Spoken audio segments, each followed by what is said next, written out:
Bidadi township ವಿಚಾರಕ್ಕೆ ಸಂಬಂಧಪಟ್ಟಂತೆ ವಿರೋಧದ ನಡುವೆ ಅಧಿಸೂಚನೆಯನ್ನು ಹೊರಡಿಸಿದೆ. ಯಾಕೆ ಯಾರ ಹಿತಾಸಕ್ತಿಗೋಸ್ಕರ ಇದು? ಇಲ್ಲಿ ಇವತ್ತಿನ ಈ ಒಂದು ಬಿಡದಿಯ ಟೌನ್ಶಿಪ್ ವಿಷಯದಲ್ಲಿ ಇಲ್ಲಿ ಯಾರ್ದ ಹಿತಾಸಕ್ತಿ ಅನ್ನೋದಕ್ಕಿಂತ ಹೆಚ್ಚಾಗಿ ನಾಡಿನ ಹಿತಾಸಕ್ತಿ ಅನ್ನೋದಕ್ಕಿಂತ ಹೆಚ್ಚಾಗಿ ಇದರಲ್ಲಿ ಇರ್ತಕ್ಕಂಥ ಕೆಲವು ತೀರ್ಮಾನಗಳೇನಿದೆ, ಲ್ಯಾಂಡ್ ಗ್ರ್ಯಾಬರ್ಸ್ಗೆ ಮತ್ತು ರಿಯಲ್ ಎಸ್ಟೇಟ್ ಬಿಸ್ನೆಸ್ ಮಾಡ್ತಕ್ಕಂಥ ವ್ಯಕ್ತಿಗಳಿಗೆ ಮಾಡ್ತಾ ಇರ್ತಕ್ಕಂಥ ಕಾರ್ಯಕ್ರಮ. ಅವರು ಕ್ಯಾಬಿನೆಟ್ ನೋಟ್ ಇಟ್ಟಿರ್ತಕ್ಕಂಥದ್ದನ್ನೇ ನಾನು ಬಹುಶಃ 17ನೇ ತಾರೀಕು ನಿಮಗೆ ಸುದೀರ್ಘವಾಗಿ ಎಲ್ಲ ವಿಷಯಗಳನ್ನ ಪ್ರಸ್ತಾಪ ಮಾಡ್ತೀನಿ. ಇಲ್ಲಿ ಬೆಂಗಳೂರು ನಗರದ ಅಭಿವೃದ್ಧಿ ಇವತ್ತು ಯಾವ ಪರಿಸ್ಥಿತಿ ಇದೆ ನೀವೇ ನೋಡ್ತಾ ಇದ್ದೀರಿ.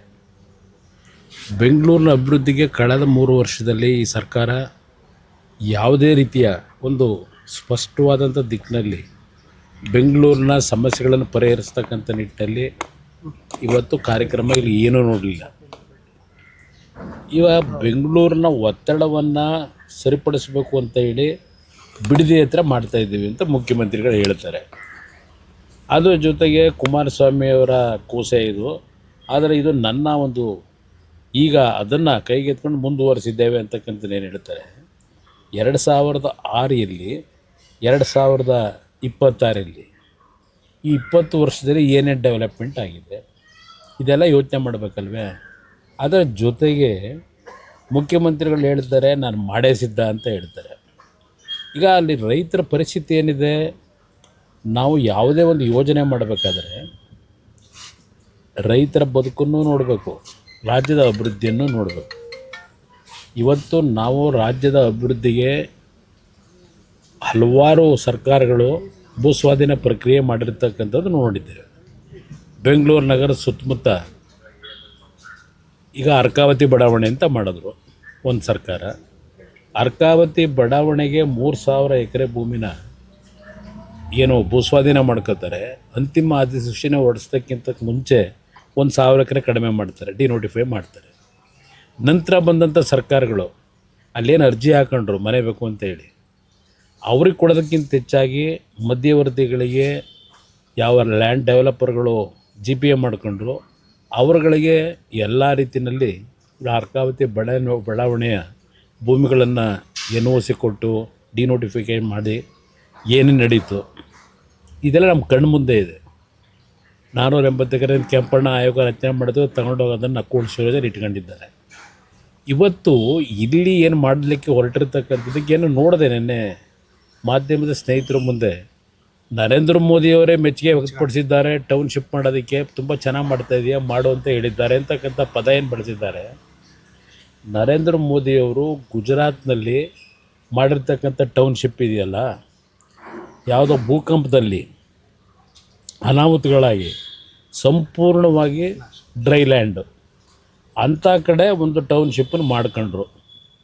ಅದು ಮಾಡ್ಕೊಂಡು ಅದರ ಜೊತೆಗೆ ಅವರು ಹೆಚ್ಚಿನ ಆಸಕ್ತಿ ವಹಿಸಿ ಕೇಂದ್ರದಲ್ಲಿ ಪ್ರಧಾನಮಂತ್ರಿಗಳಾದ ಮೇಲೂ ಆ ಒಂದು ಟೌನ್ಶಿಪ್ಗಳಿಗೆ ಎಲ್ಲರೂ ಬರ್ತಕ್ಕಂಥ ರೀತಿಯಲ್ಲಿ ಅವ್ರದ್ದೇ ಆದಂಥ ಕಾರ್ಯಕ್ರಮ ಹಾಕಿ ಅಲ್ಲಿ ಡೆವಲಪ್ಮೆಂಟ್ ನಡೀತಾ ಇದೆ. ಒಂದು ಡೊಲೇರಾ ಅಂತ ಹೇಳಿ ಒಂದು ಭಾಗದಲ್ಲಿ ಅದರಲ್ಲಿ ಏನು ಬೆಳೀಲಿಕ್ಕೆ ಸಾಧ್ಯ ಇಲ್ಲದೆ ಇಲ್ಲ ಅಂಥ ಭಾಗದಲ್ಲಿ ಟೌನ್ಶಿಪ್ ಮಾಡಿದ್ದಾರೆ, ಗಿಫ್ಟ್ ಸಿಟಿ ಮಾಡಿದ್ದಾರೆ, ಎಲ್ಲ ಇದೆ, ಒಪ್ಕೋತೀನಿ. ಇಲ್ಲಿ ಲಕ್ಷಾಂತರ ತೆಂಗಿನ ಮರ, ಅಡಿಕೆ ಗಿಡ, ಬಾಳೆ ಗಿಡ ಈ ರೀತಿಯ ಬೆಳೆ ಬೆಳೀತಾ ಇರ್ತಕ್ಕಂಥದ್ದು.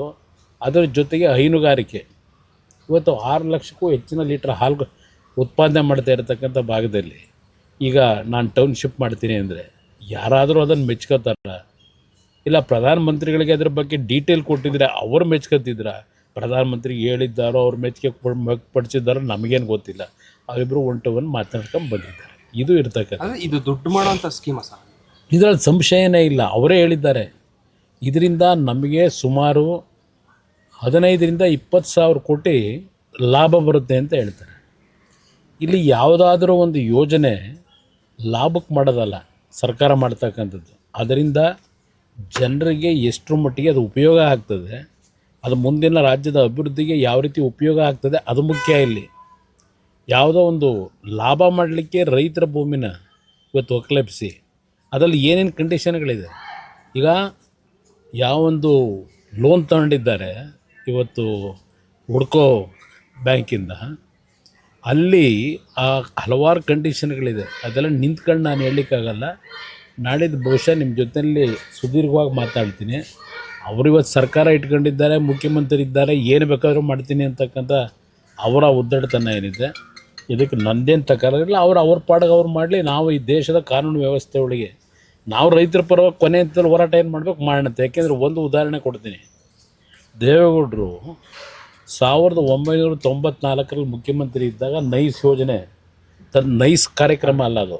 ಅಲ್ಯಾರೋ ಅಮೇರಿಕಾದ ಒಬ್ಬರು ಗವರ್ನರ್ ಬಂದಂಥದ್ದು, ಅವರ ಜೊತೆಯಲ್ಲಿ ಒಡಂಬಡಿಕೆ ಆಗಿದ್ದು. ಅದು ನಂತರ ನೈಸಾಗಿ ಪರಿವರ್ತನೆ ಹೊಡಿತು.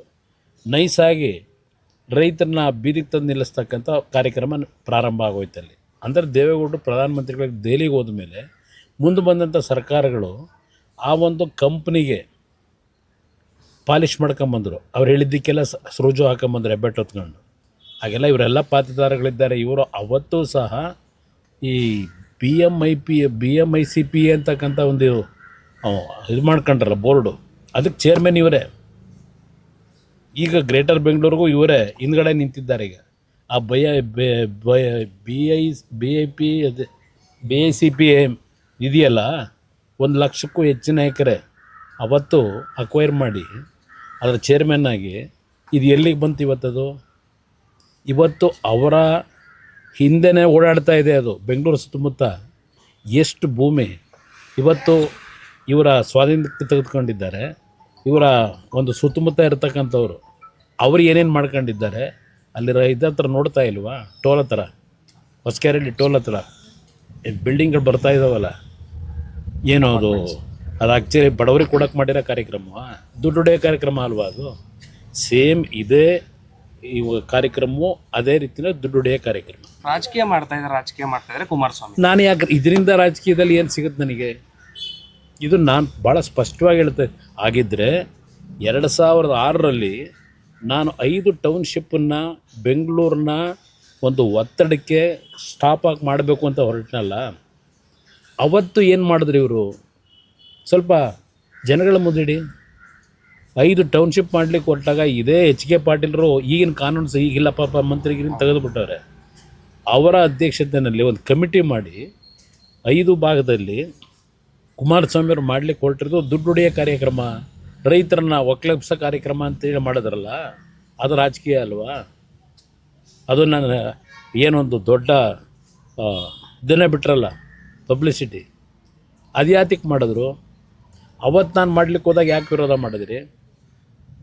ಈ ತಾರ್ಕಿಕ ಅಂತ್ಯ ಹೇಗೆ ಸರ್? ಈಗ ನಾವು ಕೋರ್ಟ್ನಲ್ಲಿ ಜನಗಳ ಪರವಾಗಿ ನ್ಯಾಯಾಲಯ ಏನಿದೆ, ಇದರ ಹಿನ್ನೆಲೆ ಏನಿದೆ, ಇದರಿಂದ ಆಗ್ತಕ್ಕಂಥ ಸಾಧಕ ಬಾಧಕಗಳೇನು, ಇದೆಲ್ಲವನ್ನು ಕೋರ್ಟ್ ಮುಂದೆ ಇಟ್ಟು ಕಾನೂನಿನ ವ್ಯಾಪ್ತಿನಲ್ಲಿ ಏನು ಅವ್ರಿಗೆ ನ್ಯಾಯ ಕೊಡಿಸ್ಲಿಕ್ಕೆ ಪ್ರಯತ್ನ ಪಡ್ತೀವಿ. ತಾವೇ ಹಂಗಿರೋ ತಾರ್ಕಿಕ ಅಂತ್ಯ ಕೋರ್ಟ್ ಮುಂದೆ ಹೋಗ್ಬೇಕು, ಬೇರೆ ಏನಿಲ್ಲ. ಇಲ್ಲಿ ರಾಜಕೀಯ ಮಾಡೋದೇನಿಲ್ಲ. ಆ ರೈತರು ಏನು ಕಳೆದ 450-500 ದಿವಸದ ಹೋರಾಟ ಮಾಡ್ತಾ ಇದ್ದಾರೆ, ಅವರ ಪರವಾಗಿ ನಿಲ್ಲಬೇಕಾದಂಥದ್ದು ಜನಪ್ರತಿನಿಧಿಗಳು ನಮ್ಮ ಕರ್ತವ್ಯ ಇದೆ. ಆ ಕೆಲಸ ಮಾಡ್ತೀವಿ. Thank you.